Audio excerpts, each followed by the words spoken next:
bukan mudah mbah mak dapat cing ulama naudzubillah min dzalik. Bahkan makna kata-kata ulama gelembih dabuh makna dia Aceh nyoma. Kata-kata nadam wasan kung kali medang gelembih dabuh makna dia Aceh. Nah dengan menadam wasan kembali keun babu bude. Nyak Daud god panyangiku gelengku payang mata. Difa jauh dipiuh ke Kampung Jawa.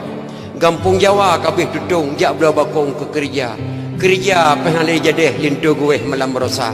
Pakan kaweh hikah lintu darah baru kamu tuka ija. Dak mutuka roh ngurajeh lebih tanya orang kaya Nyak Daud.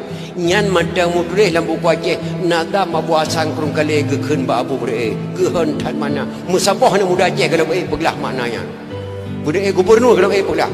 Belhedro tu idang gubernur Aceh nyan makna kalau belah. Gehon tan mana. Tengok dah apa-apa mereka pun pandai nadam ulama Aceh Abu Hasan kurung kali. Itu nak berkah ulama Aceh.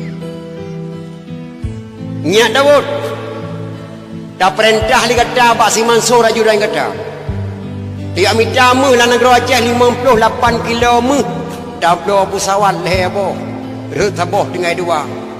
Pesawatnya tajak bantu Jawa. Lumbuh nan pesawatnya. Good penyangiku nyan nan pesawat. Nan pesawat.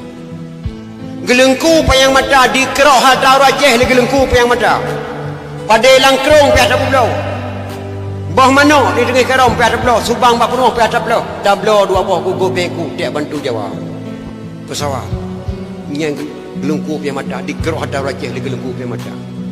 Difa jauh dipiuh ke Kampung Jawa. Pesawat hanya Kampung Jawa piuh. Difa jauh dipiuh Kampung Jawa pesawat. Gak bantu Pulau Jawa. Kampung Jawa kabeh tutung kamirah Pulau Jawa gebantu di bangsa Aceh bendera kembali merdeka bak Belanda mirah Pulau Jawa jak belau bakong ke kerja gebedah Abu Hasan kurung kali gebedah Abu Yang Muda Wali gebedah Soekarno gebedah Abu Beri kejak laki bak Soekarno tak pedang Republik Indonesia bak kena bak nang Aceh hanjit gebeli Soekarno mak tedang Republik kena Aceh kananya nang Aceh pulau hanjit gebeli jak belau bakong ke kerja penhalai jadeh Nyak Daud lintu gue malam berosa.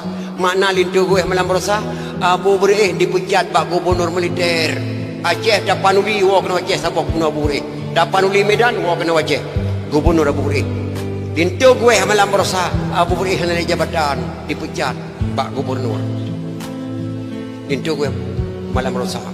Pakan kawah hikah lintu darah baru kamu dukai ja Nyak Daud. Nada tuli darah baru Aceh. Pakan kawah hikah lintu darah baru kamu tukai ja Nyak Daud. Dan bendera bintang bulan ke bendera lain hanya ija darah baru Aceh bintang bulan. Jak di batel abang di bapun bintang bulan hanjir berduka. Sabah bintang hanjir kata mah. Sabah bintang hanjir pada nyan ija darah baru Aceh. Dak mutuka roh ngurung Aceh Nyak Daud lebih tanya orang kaya. Nyan ada mak puasan kurung kali lebih dabuh mana.